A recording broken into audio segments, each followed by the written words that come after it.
Estamos aqui mais uma vez para louvar e bendizer ao nome do Senhor. Estamos na casa de Deus. Estamos aqui em gratidão pelos benefícios que Ele nos dá a cada dia. As suas misericórdias se renovam para conosco a cada manhã. E é por isso que eu e você estamos aqui para louvar e bendizer o nome desse Deus grandioso, eterno, soberano.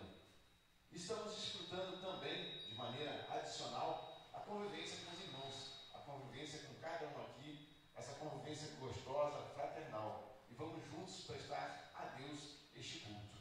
Convido a todos a estarmos abrindo as Bíblias em Gênesis capítulo 13. Vamos estar lendo dos versos Gênesis capítulo 3, lendo dos versos 1 a 13. Gênesis 3.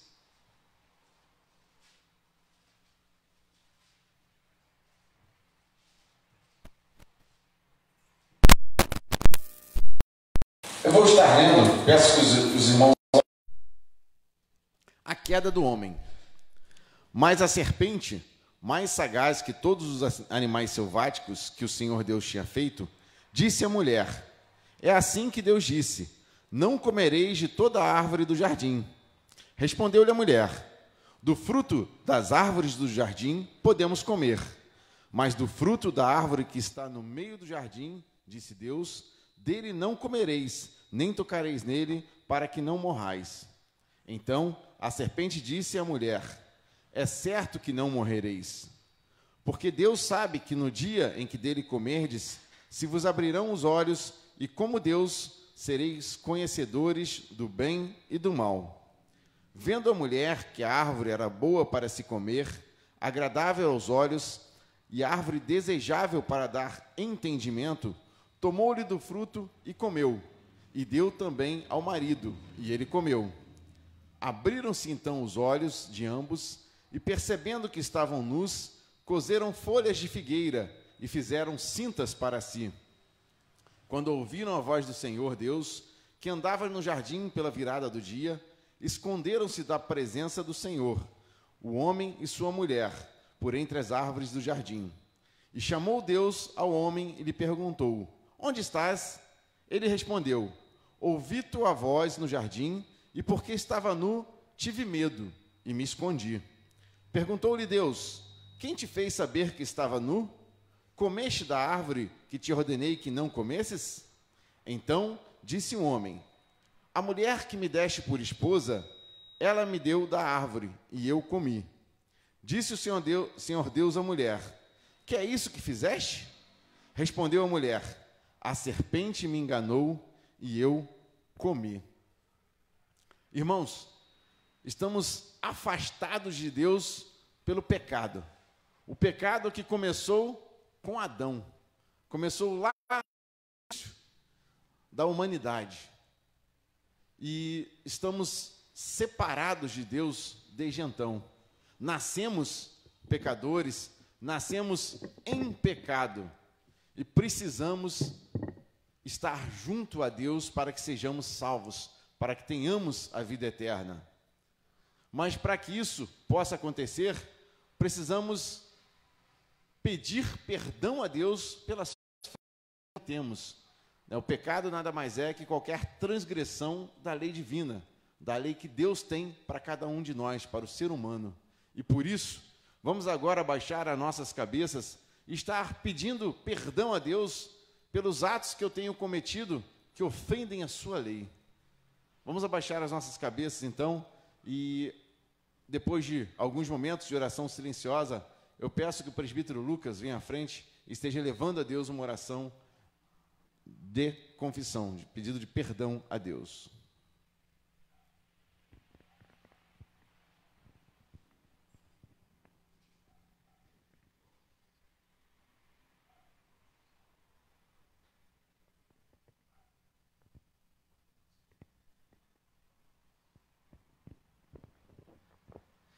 Senhor Deus e Pai, assim como nossos primeiros pais erraram e por aí entrou o pecado no mundo, Senhor, Nós constantemente erramos contra o Senhor, pecamos contra a tua santidade, ofendemos o Senhor. Deus, santifica-nos na tua palavra, perdoa os erros da tua igreja, perdoa as nossas falhas, perdoa as nossas omissões, Pai. Bem como perdoa, Senhor, todos os atos premeditados no nosso coração, que mesmo nós sabendo, Senhor, que às vezes são errados, Pai, nós fizemos contra o Senhor, Pai. Nos ajuda, Pai, nos fortalece, faz-nos lutar contra o pecado, Pai. Em nome de Cristo Jesus é que eu te oro, Senhor. Amém. Amém, irmãos. Hoje pela manhã, eu acordei e eu sei que a equipe de louvor vai cantar este hino hoje, mas eu assisti um culto onde a abertura dele foi o hino A um Lugar. A um lugar onde nós temos descanso perfeito, onde somos plenos, onde seremos plenos, melhor dizendo, né? Onde toda dor será afastada, onde tudo que nos contamina, que nos pesa, será retirado. E esse lugar só é possível estar se cruzarmos pela cruz de Cristo. Tem uma ilustração que eu gosto muito, que é um abismo e que o espaço entre o abismo é construído pelos braços da cruz. Somente podemos atravessar o abismo sobre Cristo. Chegou no meu e no seu lugar. Vamos abrir em João 1, de 1 a 14, e vamos estar lendo responsivamente.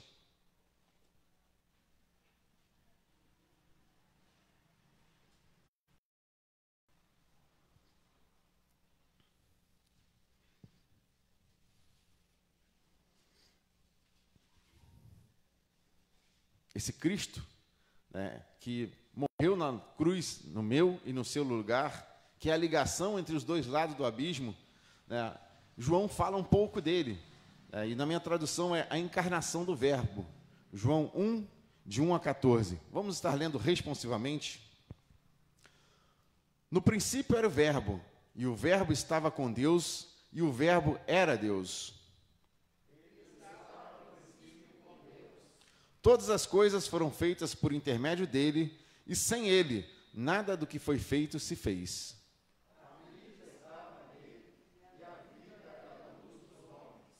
A luz resplandece nas trevas, e as trevas não prevaleceram contra ela.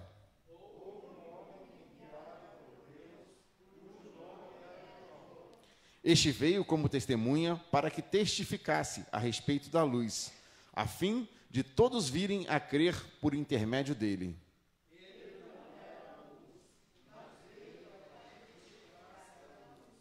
A saber, a verdadeira luz que, vindo ao mundo, ilumina a todo homem.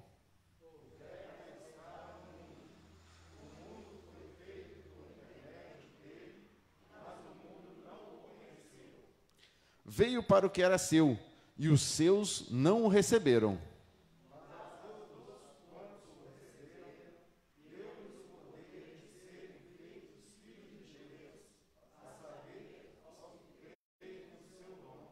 Os quais não nasceram do sangue, nem da vontade da carne, nem da vontade do homem, mas de Deus.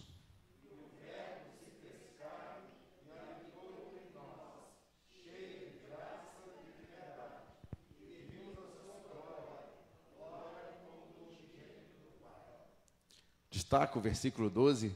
Mas a todos quantos o receberam, deu-lhes o poder de serem feitos filhos de Deus, a saber, aos que creem no seu nome. Nós que cremos no nome de Cristo, cremos que Ele é o nosso Salvador, é Ele que morreu na cruz, no nosso lugar, no meu lugar, nós podemos nos achegar a Ele, nós podemos conversar com Ele e pedir mais uma vez a bênção sobre nossas vidas e agradecer a Deus por tudo que Ele fez. Vamos estar fazendo uma oração de gratidão, né? Peço agora que o presbítero Ailton esteja fazendo essa oração de gratidão a Deus por tudo que Ele tem feito, por tudo que Ele tem sido em nossas vidas.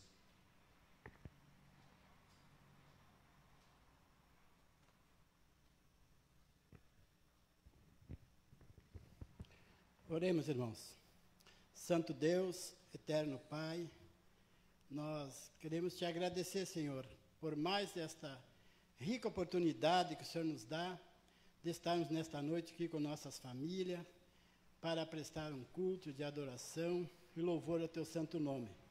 Muito obrigado, Senhor, porque o Senhor é um Deus bom, um Deus que tem cuidado de nossas vidas, em meio às dificuldades, o Senhor não nos abandona. Nós somos gratos, porque o Senhor é um Deus soberano em todas as coisas, e nós somos gratos porque o Senhor cuida de nós, Senhor. Muito obrigado por cada família esta noite aqui, que veio aqui para prestar um culto ao Senhor. Pai, nós somos gratos porque o Senhor tem cuidado de nós, nada tem nos faltado, o Senhor tem suprido todas as nossas necessidades. E nós estamos aqui para ser gratos ao teu santo nome e oramos por meio de Cristo Jesus. Amém.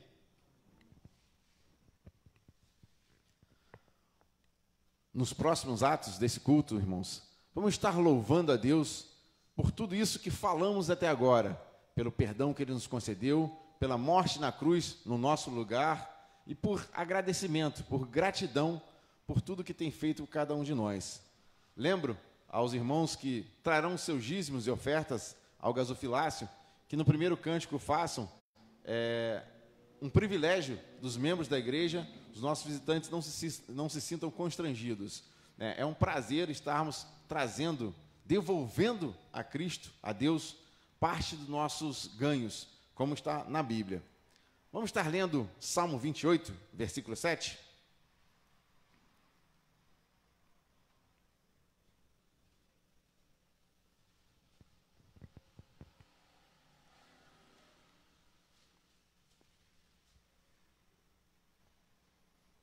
Salmo 28, 7 nos diz assim: O Senhor é a minha força e o meu escudo. Nele o meu coração confia. Nele fui socorrido. Por isso o meu coração exulta. E com o meu cântico eu o louvarei. Vamos estar louvando, então, equipe de louvor, por favor, esteja vindo à frente. Vamos estar com todas as nossas forças, com o nosso coração entoando louvores ao nosso Deus.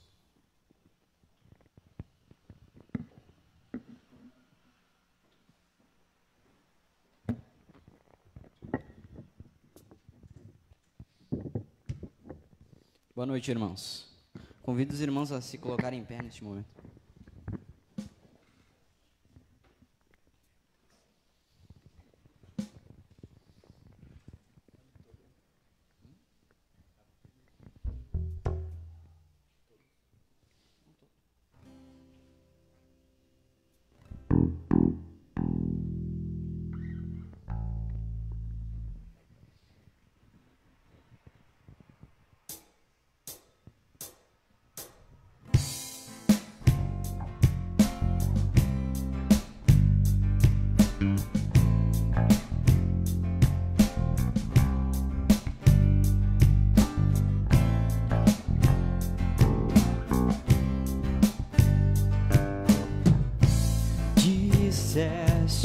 Que nunca me deixaria.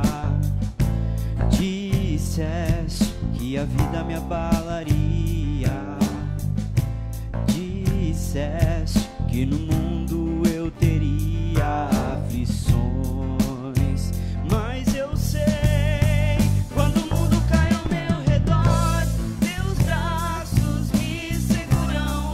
Quando o mundo cai ao meu redor, és a esperança pra mim.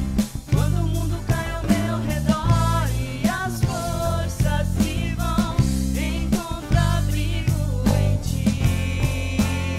Segura-me, segura em minhas mãos.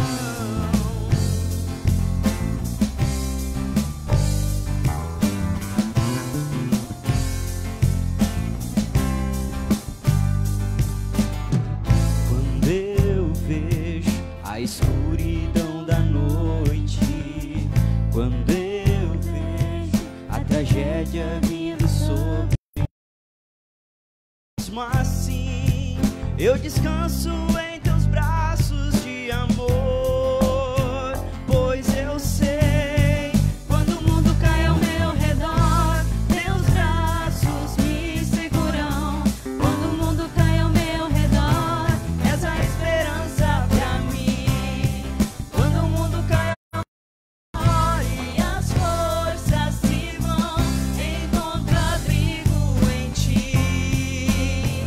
segura-me, segura em minhas mãos. O choro dura uma noite, mas com o dia vem o sol. As tempestades virão, mas sobre a morte ele venceu. Ele venceu. Quando o mundo cai ao meu redor, teus braços me seguram. Quando o mundo cai ao meu redor, és a esperança pra mim. Quando o mundo cai ao meu redor e as forças se vão, encontro abrigo em ti. Segura-me. Quando o mundo cai ao meu redor, teus braços me seguram. Quando o mundo cai ao meu redor, és a esperança pra mim. Quando o mundo cai ao meu redor e as forças se vão, encontro abrigo em ti. Segura-me, segura em minhas mãos.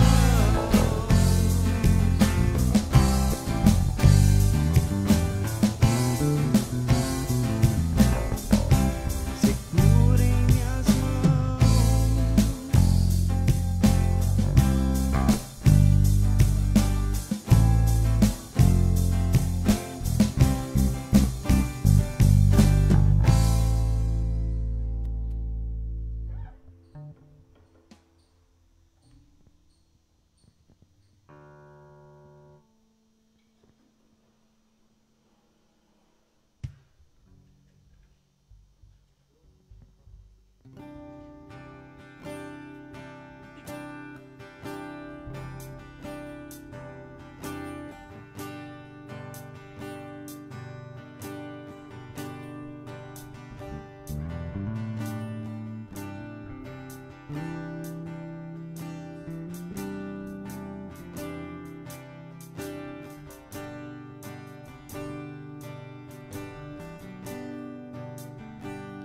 Há um lugar de descanso em ti. Há um lugar de refrigério em ti. Há um lugar onde a verdade reina. Esse lugar é no Senhor.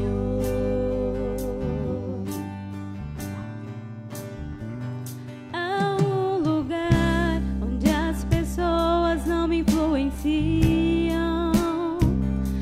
Há um lugar onde eu ouço teu Espírito. Há um lugar de vitória em meio à guerra. Esse lugar é no Senhor. Esse lugar é no Senhor. Esse lugar é no Senhor. Esse lugar é no Senhor. Esse lugar é no Senhor. Esse Há um lugar onde a inconstância não me domina. Há um lugar onde minha fé é fortalecida. Há um lugar onde a paz é quem governa. Esse lugar é no Senhor. Há um lugar onde os sonhos não se abortam. Há um lugar onde o temor não me enrijece. Há um lugar que quando se perde é que se ganha. Esse lugar é no Senhor. Esse lugar é no Senhor.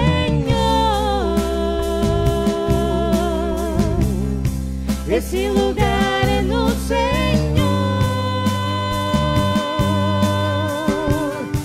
Esse lugar é no Senhor. Esse lugar é no Senhor. Esse lugar é no Senhor. Esse lugar é no Senhor.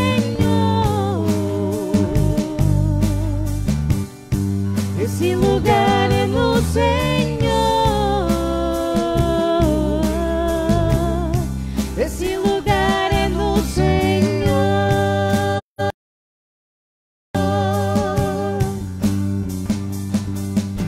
Tu és tudo que eu preciso, Jesus.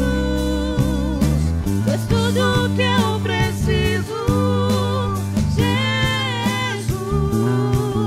Tu és tudo que eu preciso, Jesus.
igreja pode se assentar.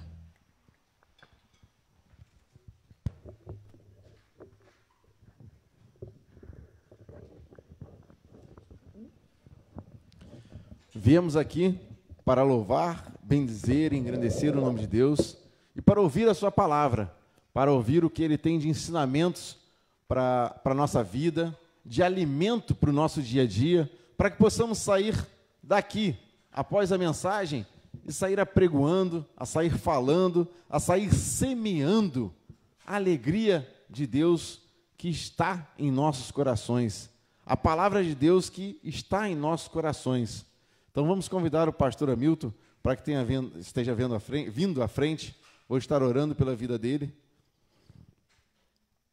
Santo Deus, eterno Pai, mais uma vez em Tua presença queremos agradecer por tudo que o Senhor tem feito e quero te pedir para que o Senhor venha estar falando através do pastor Hamilton, ó Pai, que o Teu Espírito Santo esteja saindo da boca dele e tocando em nossos corações, para que possamos reverberar isso ao longo da nossa semana, ao longo dos nossos dias, e para que possamos estar falando do Teu Evangelho também a outras pessoas, que sejamos transmissores das boas novas da vida.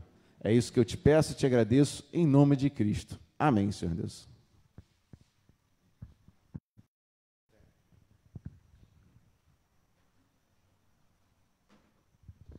Boa noite, irmãos. Graça e paz da parte de Cristo Jesus. Amém. Louvado seja Deus que os trouxe até aqui essa noite, ao ajuntamento, à igreja, para que juntos possamos cultuar o nome desse Deus tão maravilhoso que tanto tem feito por nós. E louvado seja Deus também por aqueles que nos acompanham em suas casas, através das nossas redes sociais. Antes de nos dirigirmos até o texto da nossa meditação nessa noite, eu gostaria de louvar a Deus pelo nosso ministério de louvor.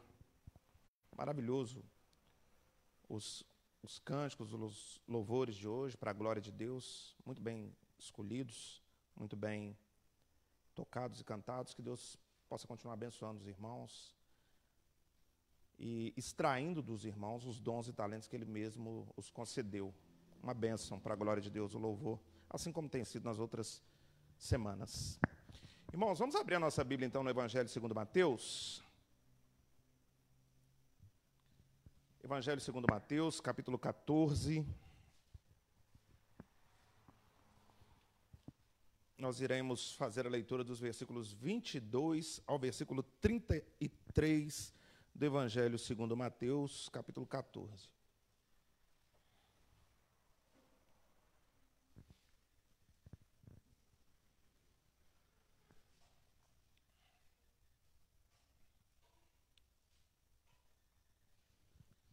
Creio que todos encontraram. Eu farei a leitura. Os irmãos, por favor, acompanhem então silenciosamente, com reverência, porque vai nos dizer assim a palavra de Deus.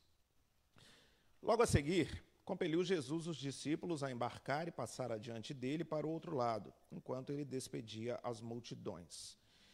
E despedidas as multidões, subiu ao monte a fim de orar sozinho. Em caindo a tarde, lá estava ele só.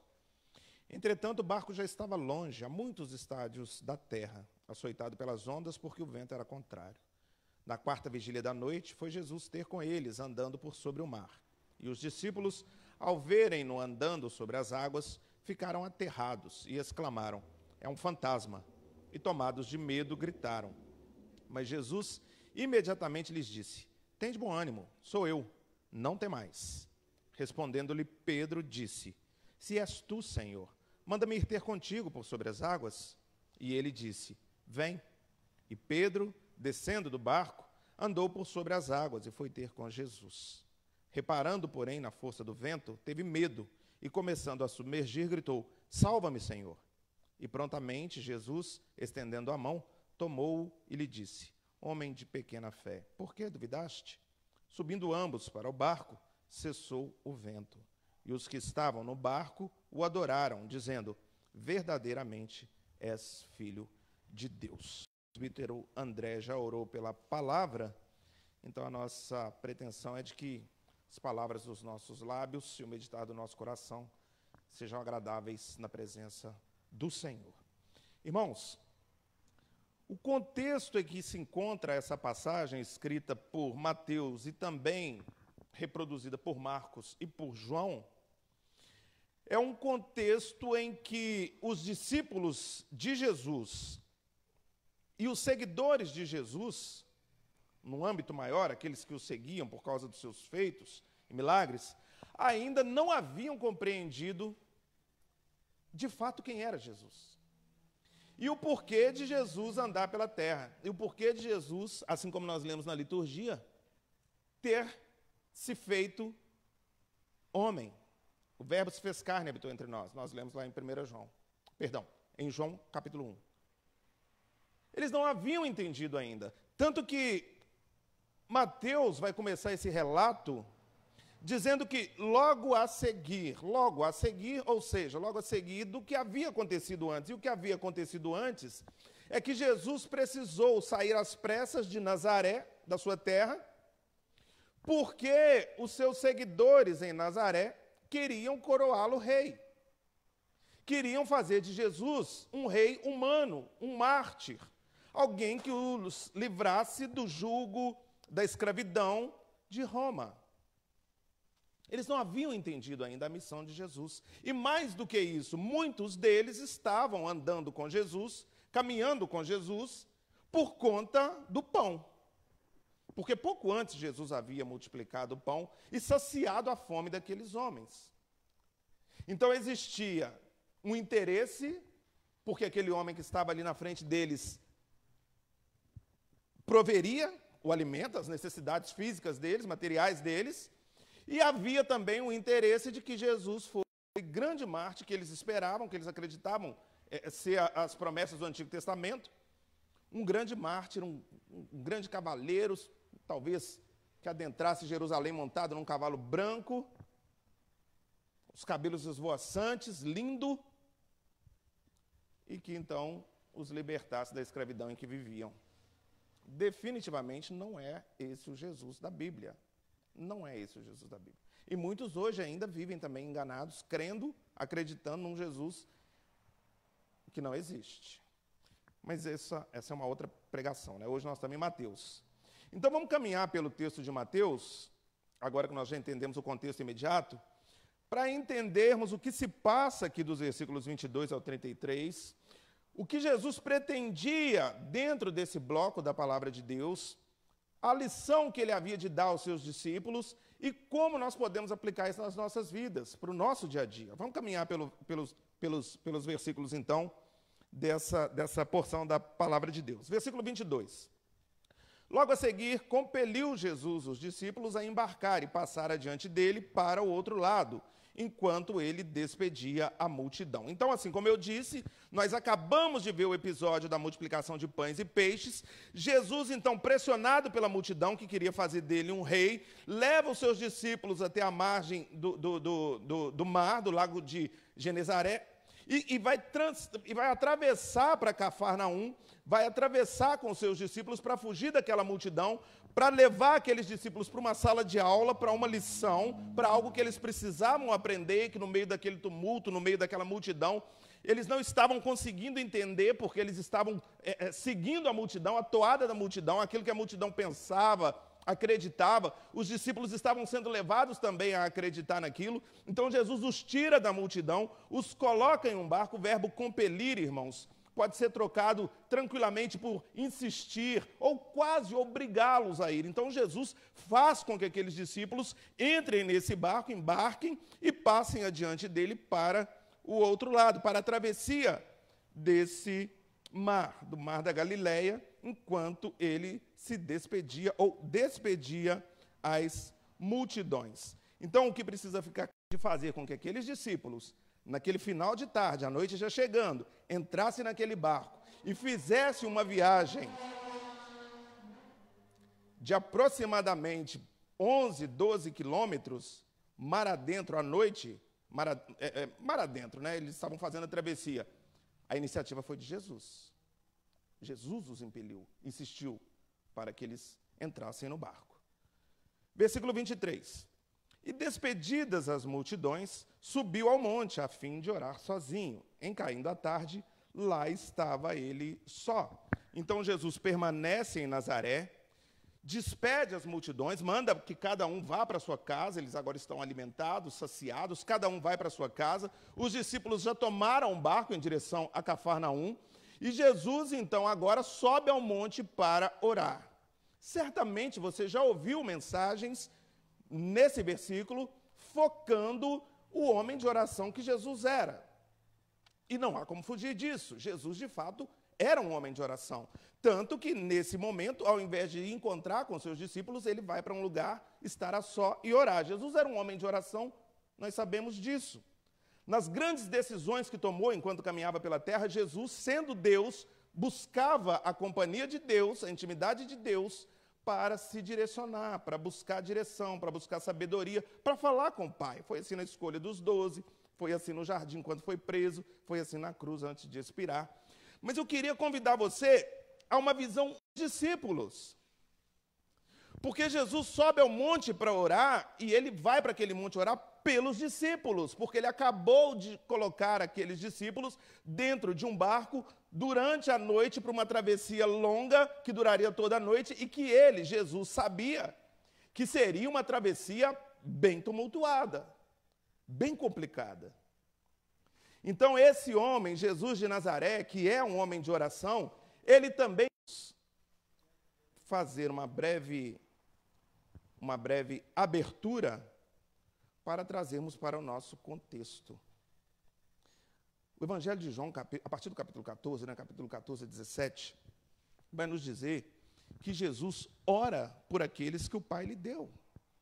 Ele vai dizer, olha, eu não estou orando pelo mundo, eu estou orando pelos que o Senhor me deu do mundo. Para que o Senhor os livre do mal, não para que o Senhor os livre do mundo, eles vão ter que caminhar pelo mundo, mas mal. Então, querido, enquanto nós estamos aqui, agora, nesse momento, Jesus está intercedendo por nós nos céus. Ele é o nosso advogado fiel, justo. Ele é o nosso irmão mais velho, e como um irmão mais velho, ele busca auxílio junto ao Pai para a nossa proteção, para o nosso cuidado, rogando por nós. 24 horas por dia. Não é maravilhoso isso, irmãos? Nós temos um mediador. Só existe um mediador, segundo o autor de Hebreus. Só existe um mediador entre Deus e os homens. Cristo Jesus, homem. E ele está agora intercedendo por nós. Assim como estava nesse momento da história, intercedendo pelos discípulos. E isso vai ganhar uma ênfase maior quando nós caminhamos um pouco mais e vemos que no versículo 24, a partir do versículo 24, o texto vai dizer assim: entretanto, o barco já estava longe, a muitos estádios da terra, açoitado pelas ondas, porque o vento era contrário. Entendem agora? Vê como faz sentido agora o fato de Jesus ter soltado aqueles homens no mar, sozinhos, em meio a uma tempestade, e ter ido para o mar orar, e ter ido para o monte orar. Ele estava intercedendo por aqueles homens, porque aqueles homens estavam passando uma luta tremenda no mar. Ele estava intercedendo por aqueles homens, porque aqueles homens estavam desesperados. Aqueles homens estavam correndo perigo de vida. Aqueles homens estavam, talvez, diante da pior noite que já teriam atravessado em toda a sua história, em toda a sua vida. Mas eles não estavam sós, mesmo que Jesus não estivesse fisicamente com eles, porque Jesus estava orando por eles, irmãos, orando por eles. O nosso texto, Mateus, não vai dizer aqui quantos estádios exatamente, vai falar muitos estádios, mas recorrendo a Marcos e a João, nós vamos ler lá que o barco já estava a mais ou menos 25 estádios de terra. Cada estádio de terra aqui corresponde a mais ou menos 180 metros. Mais ou menos não, cada estádio corresponde a 180 metros. Então esse barco já tinha avançado cerca de 5 a 6 quilômetros mar adentro, de uma travessia de 11. Então eles estavam quase que exatamente no meio da travessia. Num mar agitado pelas ondas, com vento contrário. O barco balançando, era noite. O desespero no coração desses homens. Mas eles não estavam sós. Eles haviam passado uma outra tempestade. Se você voltar alguns versículos, alguns capítulos antes, você vai ver que eles já haviam enfrentado uma tempestade. Mas na outra Jesus estava fisicamente. Nessa não, porque fazia parte do treinamento. Fazia parte do processo. E esses homens, então, estão a cerca de 5 ou 6 quilômetros da costa, mais ou menos essa mesma distância da outra costa, da outra margem, açoitado pelas ondas, no meio da madrugada, em meio a uma tempestade, sem nenhum tipo de esperança. Quando nós caminhamos um pouco mais, chegamos ao versículo 25, Mateus vai nos dizer que esse fato se dá, que esse momento se dá na quarta vigília da noite. E nesse momento, na quarta vigília da noite, foi Jesus ter com eles, andando por sobre o mar. Quarta vigília da noite, irmãos, os judeus contam as vigílias a partir das 6 horas da noite.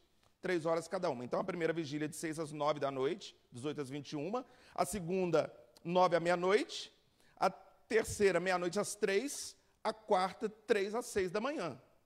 Se nós estamos na quarta vigília aqui, esses homens estavam, nesse momento da história, entre as 3 e as 6 da manhã. Vocês conseguem? Nós só temos um pescador aqui, né? Oficial né? Ah, não, nós temos 2. O Jorge e o Jarbas. Mas vocês conseguem imaginar, eu não sei se eles já passaram por esse tipo de situação, um barco feito de forma artesanal. Nós estamos falando aqui do primeiro século, os primeiros 30 anos, né? Logo depois ali, da história cristã. Um barco feito de forma artesanal, um barco no meio, por volta entre 3 e 6 da manhã, um barco em meio a uma tempestade, no meio do mar, sem nenhum luzeiro, sem nenhum farol, sem nada sem luz, sem a luz do luar, sem absolutamente nada que pudesse trazer alguma esperança, irmãos. Pedro era pescador, viveu pescando. Mas talvez nem ele, ou talvez ele, não tenha jamais passado por uma situação de tanto terror como a que ele enfrentava agora.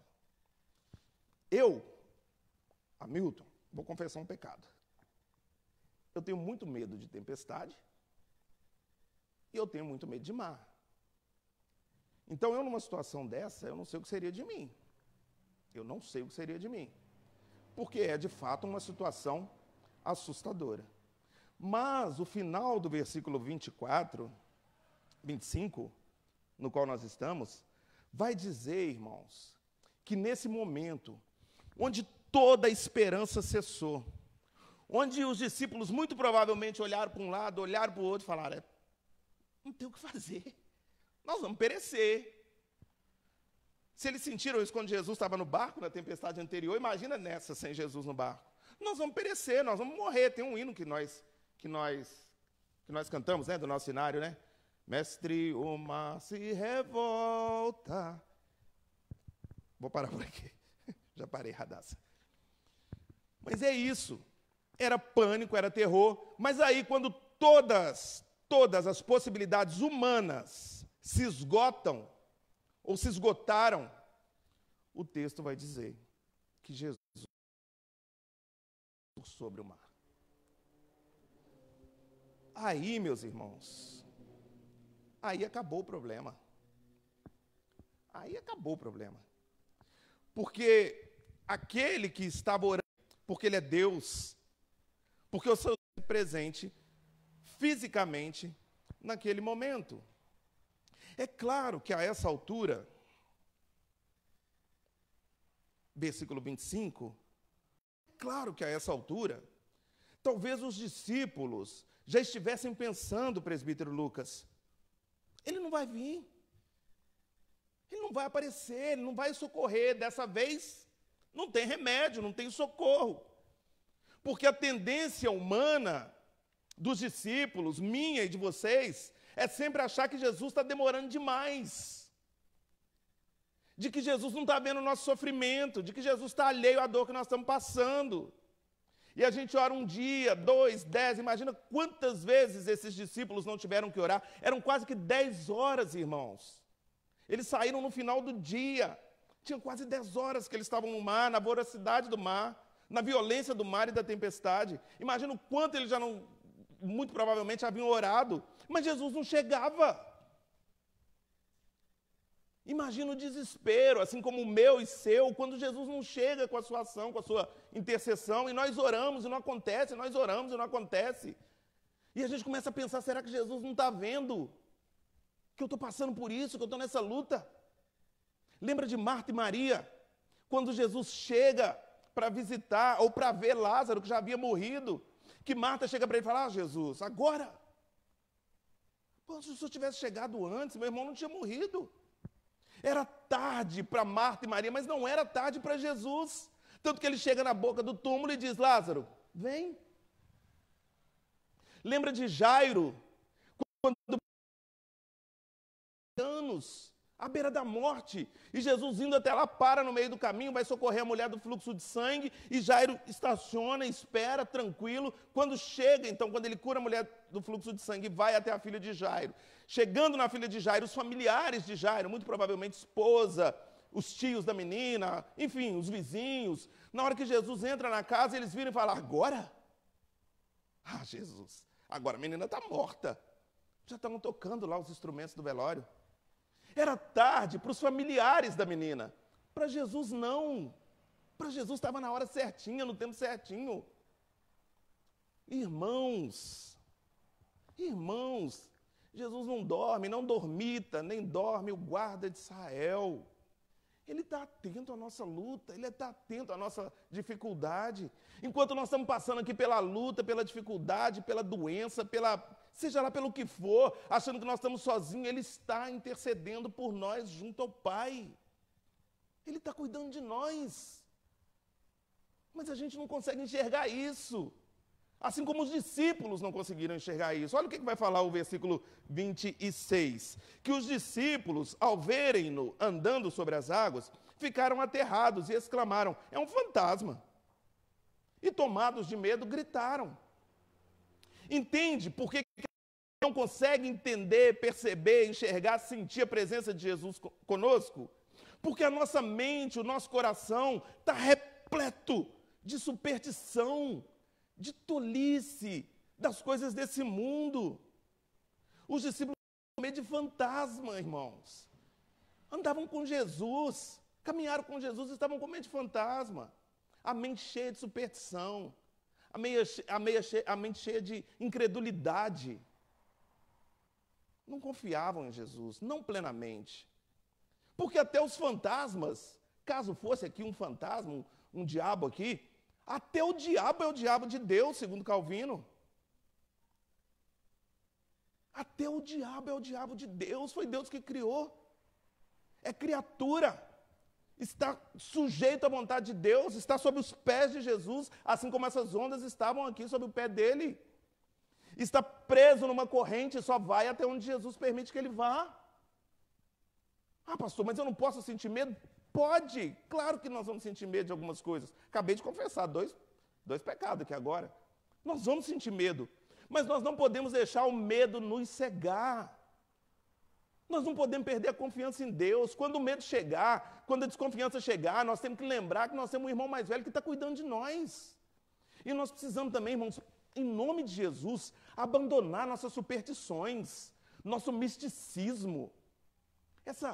Vou usar uma palavra lá de Minas, essa bobajada que a gente tem de acreditar em coisas, em badulaques, em histórias, em mitos. Essa semana a rede social estava cheia aí de um negócio de avatar, que se você criar um bonequinho para você está adorando ao capeta. Irmãos, misericórdia, irmãos. Nós estamos vendo fantasma andando por sobre a água enquanto Jesus está caminhando. Em nome de Jesus, irmãos, nós precisamos crescer na fé, nós precisamos crescer no conhecimento. Nós precisamos ler Bíblia, para a gente poder refutar essas bobagens, essas tolices, essas sandices que a gente ouve. Dia desse eu estava vendo, alguém me mandou, num grupo de pastores, uma foto eu não sei qual grupo religioso é, tá? Então, pastores ungindo vassouras, presbítero Lucas, e vendendo por R$1.000, para você varrer as maldições da sua casa. E só vendem porque há quem compre. Gente, pelo amor de Deus, nós estamos vendo fantasma. Jesus está à nossa frente, e nós estamos vendo fantasmas, assim como os discípulos. Ficaram tomados de medo, tanto que gritaram, ou seja, não estavam prontos. O treinamento precisava continuar. Eles não estavam prontos para a grande missão que eles tinham. Qual é a missão dos discípulos? Qual é a missão que eles tinham?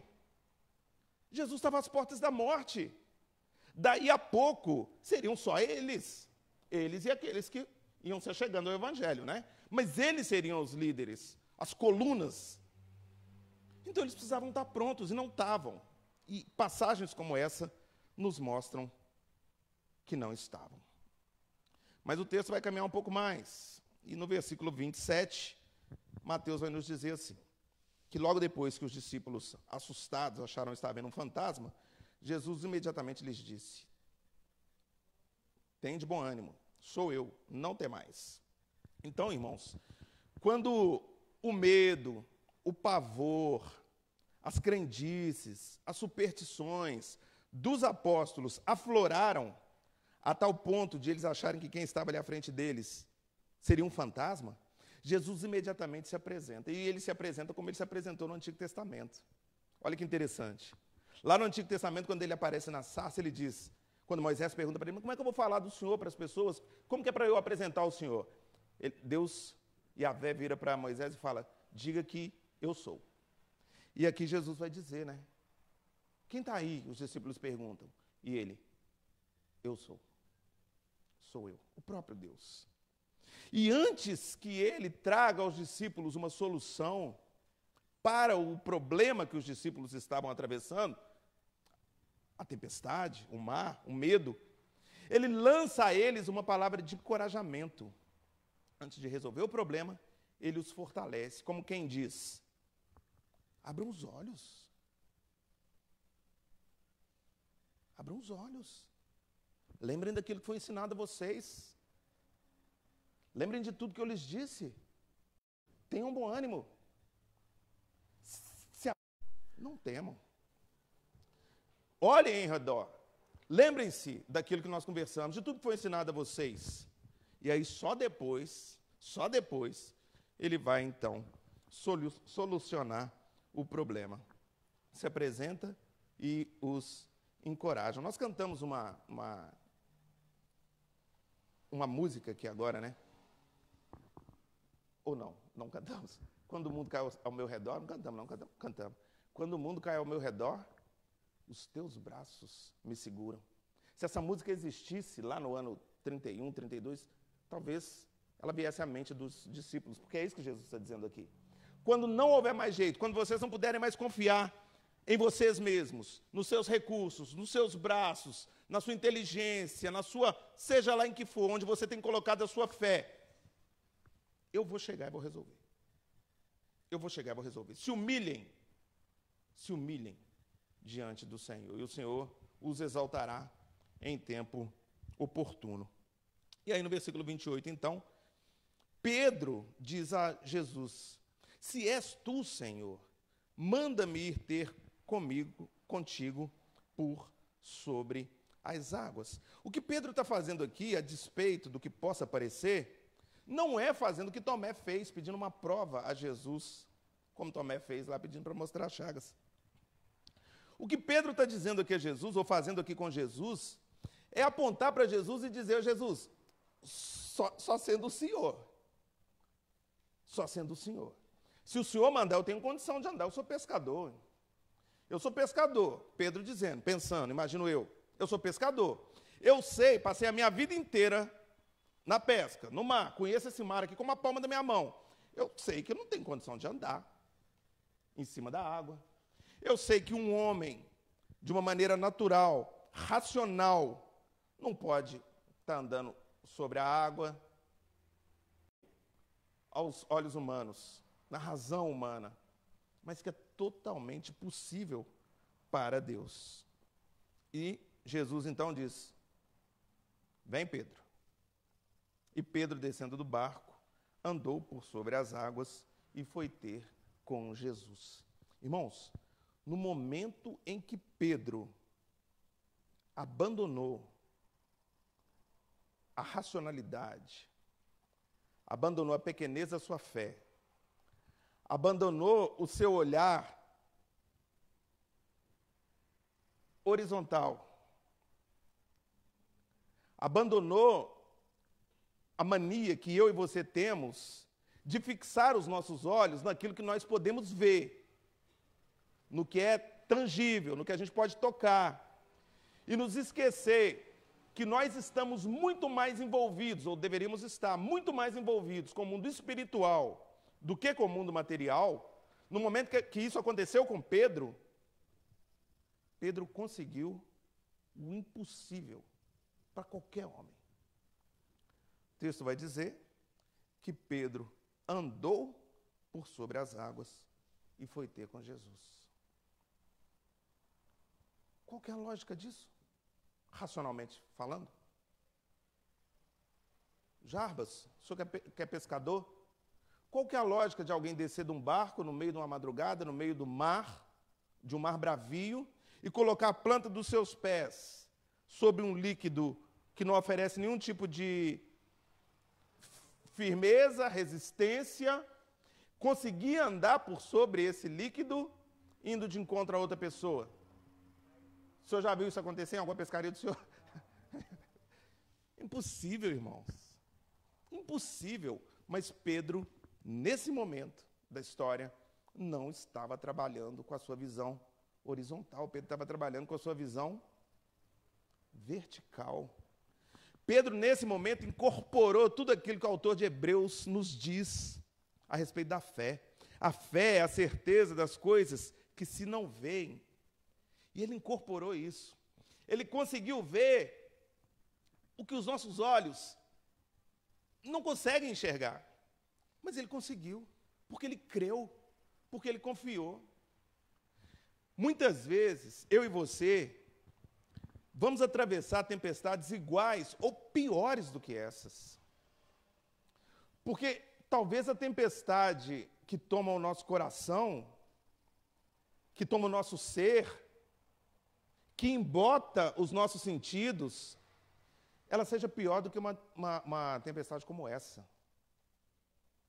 Quando a dificuldade vem, quando a luta vem de verdade dentro da nossa casa, no nosso casamento, com os nossos filhos, um problema de saúde, quando a tempestade vem com força, muitas vezes nós nos tornamos tão desesperados, nós nos tornamos tão fracos, tão sem perspectiva, nossa fé diminui tanto, que se não for pela ação do Senhor Jesus, estendendo a mão e dizer, vem, nós vamos sucumbir, irmãos, nós vamos afundar. Então nós precisamos ter esse olhar que Pedro teve, esse olhar de confiança, esse olhar de esperança, esse olhar de fé. Pedro fechou os olhos para tudo que estava em sua volta e ouviu apenas a voz de Deus. Eu e você temos feito isso?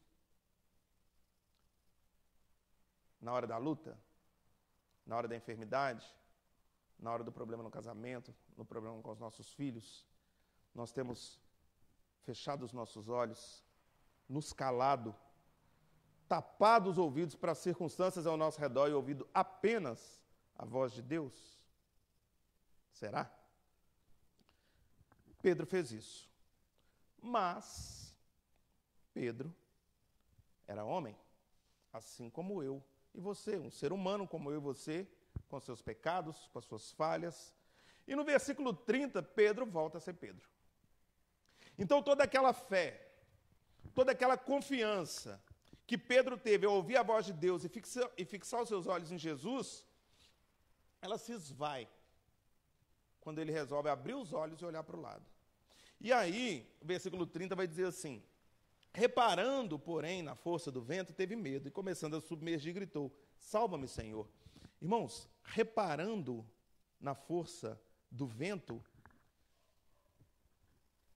representa dizer que Pedro fechou seus olhos para Jesus e abriu seus olhos para o que estava à sua volta.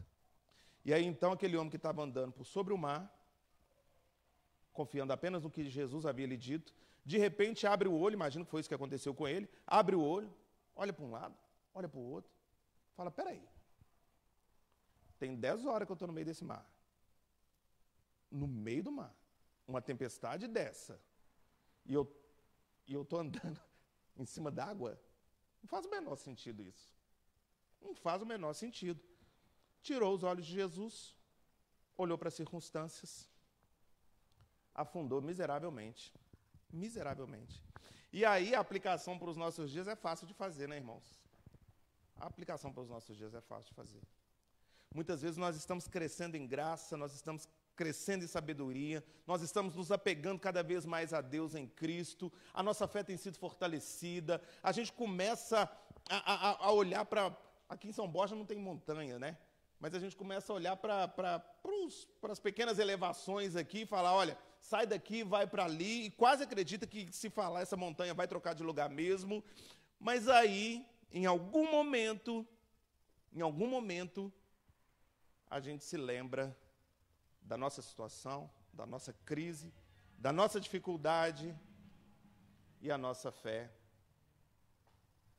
vai embora.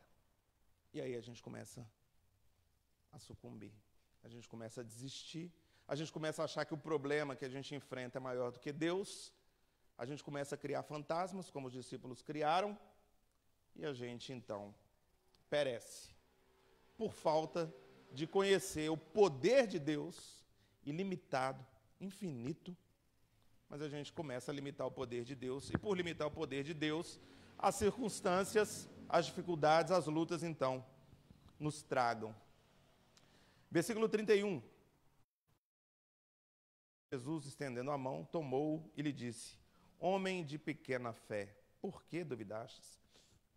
É como se Jesus estivesse dizendo a Pedro, nossa, Pedro, mas tanto tempo de caminhada já, tanta coisa você viu, acabou de ver lá a multiplicação de pães e peixes, como nós alimentamos, os comentaristas vão dizer que entre 10 e 12 mil pessoas, 5 mil homens, né? Mais as mulheres, crianças, pelo menos umas 12 mil pessoas, com 5 pães e 2 peixes, Pedro.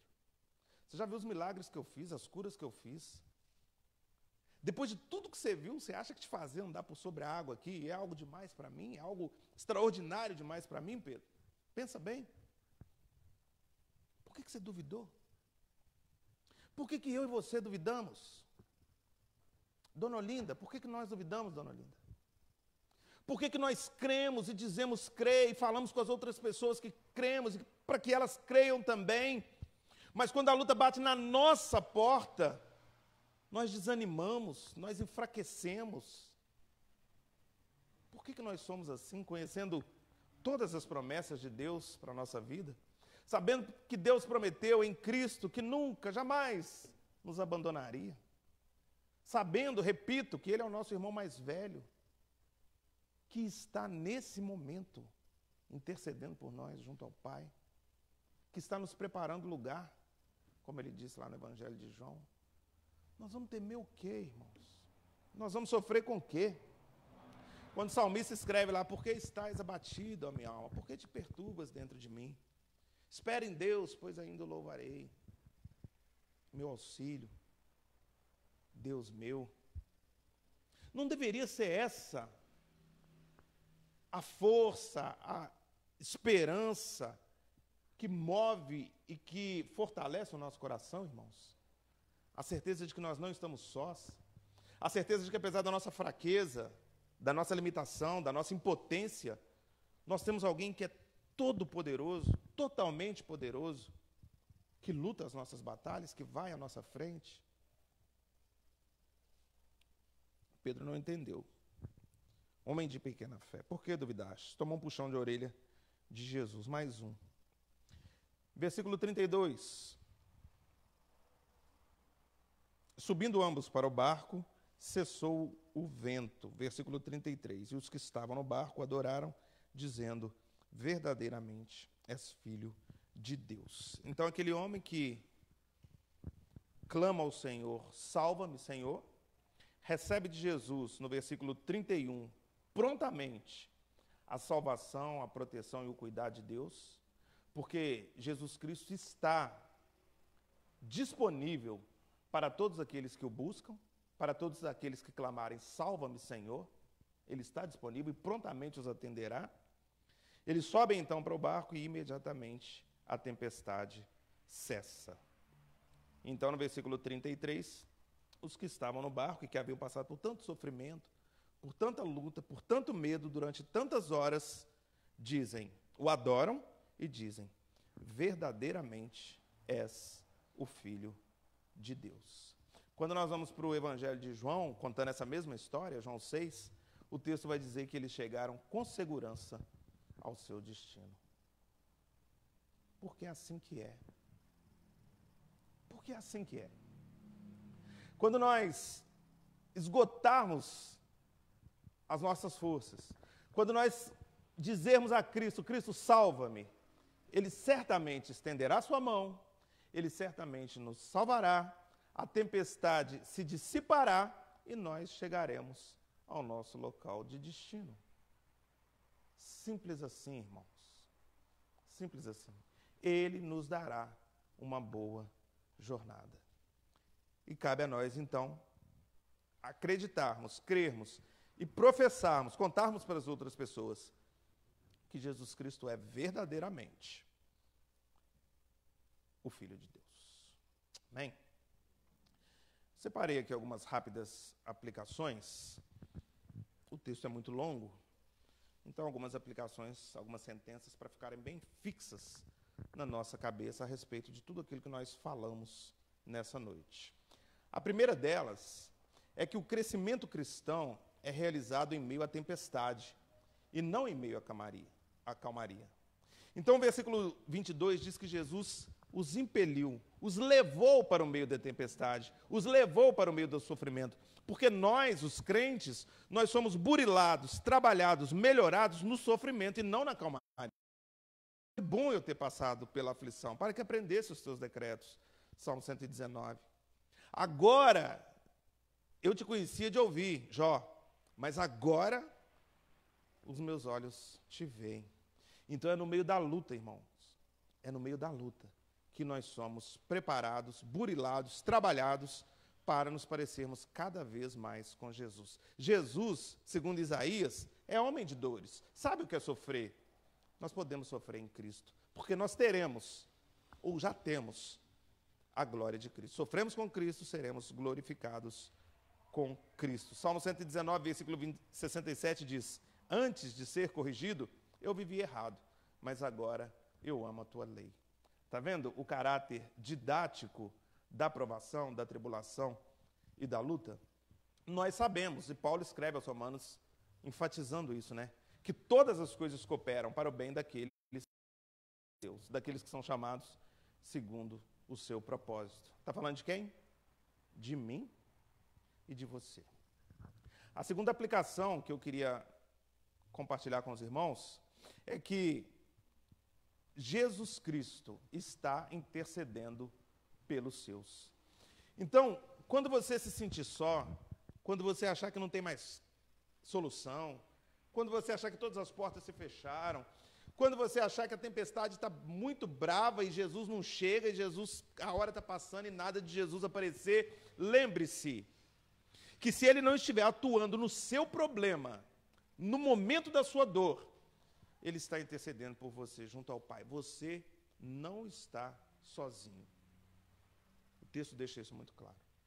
Não se sinta só. O seu irmão mais velho está intercedendo junto ao Pai por você. Ele, o Emanuel, está e estará sempre caminhando com aqueles que creem no seu nome. A terceira aplicação: creia em Cristo de verdade, com inteireza de coração. Creia que Ele acompanha a sua situação e que, mesmo em meio à escuridão, Ele está atento a você.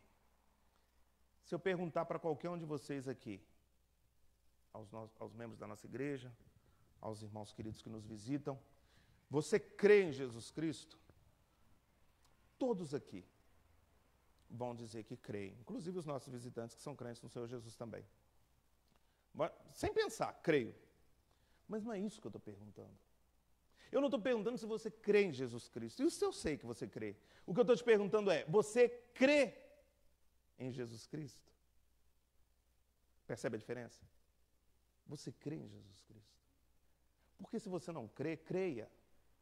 Creia em Jesus Cristo. Não tema, crê somente. E na hora da luta, da tribulação, espera pelo Senhor. Tem bom ânimo. Espera, pois, pelo Senhor. E finalmente, irmãos, a quarta e última aplicação que eu queria compartilhar com vocês, é de que você tenha a certeza de que você chegará ao seu destino seguro. Independente das tribulações, dos vendavais, das tormentas. Se nós dissermos a Ele, Jesus, salva-nos, Ele estenderá a sua mão, nos salvará e nos levará seguros até o nosso destino final. Mas o que mais importante, irmãos, ou o que de mais importante acontece nessa passagem, não é o milagre em si. O milagre em si é surpreendente.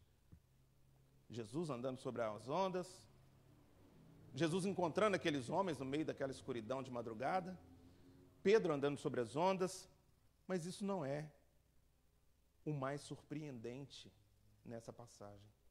O mais surpreendente nessa passagem é que o objetivo final e mais importante de 3 evangelistas terem registrado essa passagem é de que o nome de Deus foi glorificado através do problema que sofreram. Porque ao final da história, no último versículo do texto que lemos, o texto vai dizer que aqueles homens confessaram com a sua língua que Jesus Cristo é o Filho de Deus. É para isso que o sofrimento aconteceu.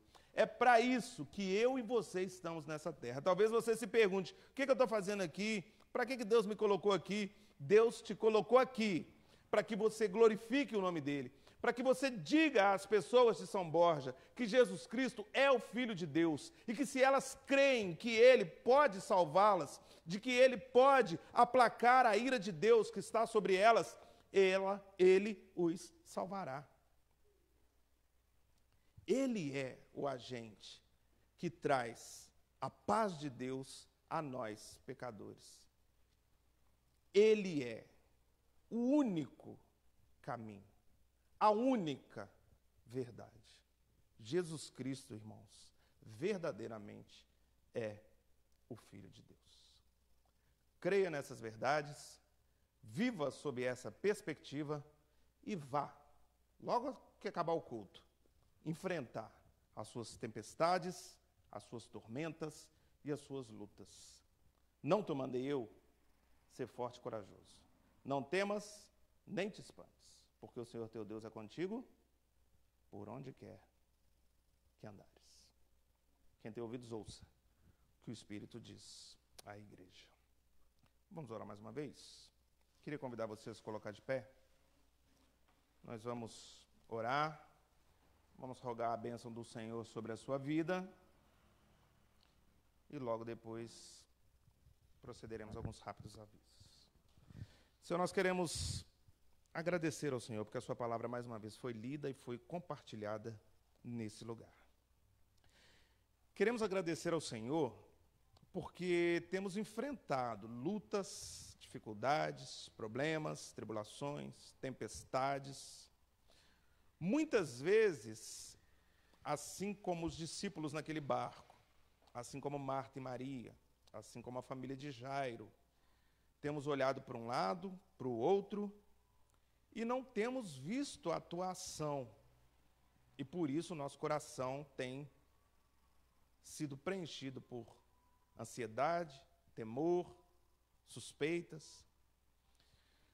Mas, Deus, nós queremos agradecer ao Senhor, porque quando nós nos deparamos com textos como esses, nós vemos que as lutas e as tribulações que temos enfrentado, elas têm concorrido para o nosso bem, elas têm cooperado para o nosso bem. E que elas servem, Deus, para que nós nos aproximemos do Senhor, para que nós nos humilhemos diante do Senhor, para que nós deixemos de lado a nossa arrogância, a nossa vaidade, para que nós deixemos de confiar em nós mesmos e coloquemos toda a nossa confiança no Senhor. O Senhor está nos moldando, Senhor, a cada dia, e nós somos gratos por isso. O Senhor não desistiu de nós, e nós somos gratos ao Senhor por isso. E somos gratos ao Senhor porque sabemos que quando clamarmos, o Senhor estará pronto a nos socorrer, a estender a sua mão e a dizer: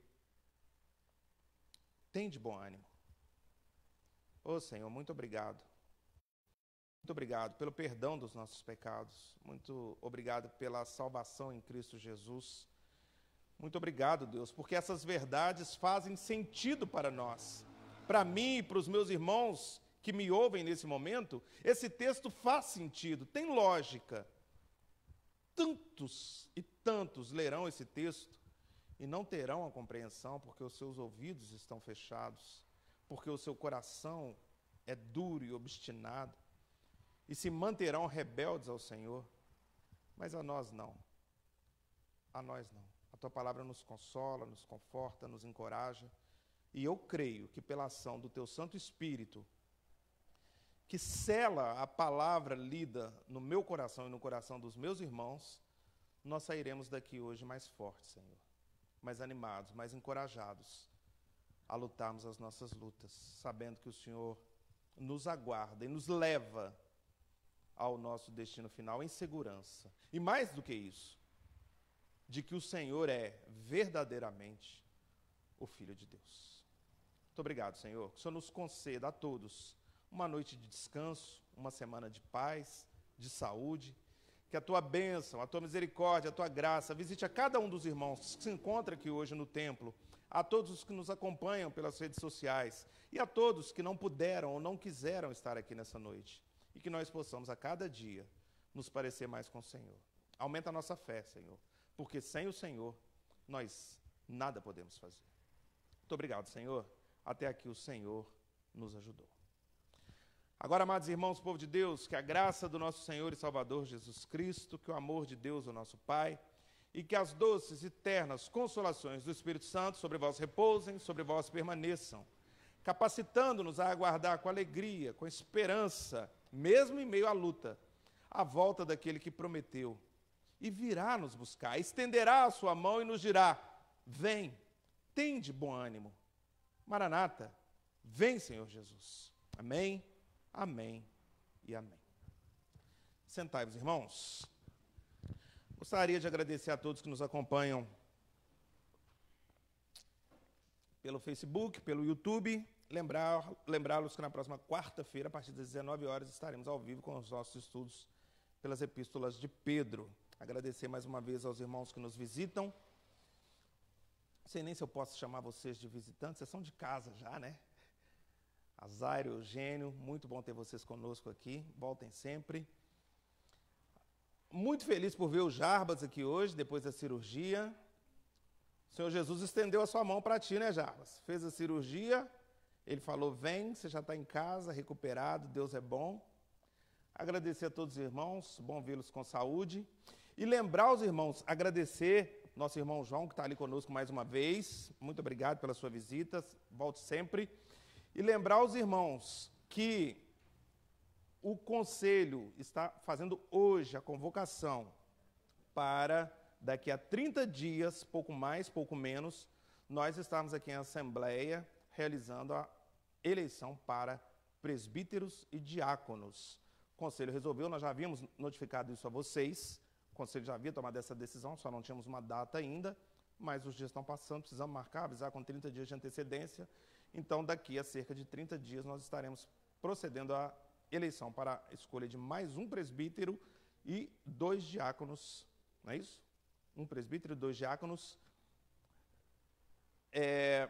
Nos próximos dias, nos próximos estudos, e também pelo grupo de WhatsApp, nós vamos colocar ali quais são as qualificações necessárias para presbítero, para diácono, mas a partir do próximo domingo nós já teremos uma caixa aqui, papel, caneta, os irmãos poderão fazer as suas indicações dos nomes que, se estiverem dentro das qualificações da nossa legislação, serão então sabatinados e aprovados, passarão então pela votação dos irmãos. Ok? Temos alguns avisos? Amanhã, a partir das 9 horas, presbítero André, a partir das 9 da manhã, os homens da igreja estão convocados para nós darmos uma limpeza aqui no pátio da igreja. E a partir das 17 horas, a programação das crianças lá no Parcão, das 17 às 18h30, com todos os cuidados, né, Aline? Máscara, álcool, tudo bonitinho, das 17 às 18h30. Irmãos, Deus os abençoe, uma ótima semana a todos e que o Senhor nos conceda uma semana de vitórias em Cristo. Amém?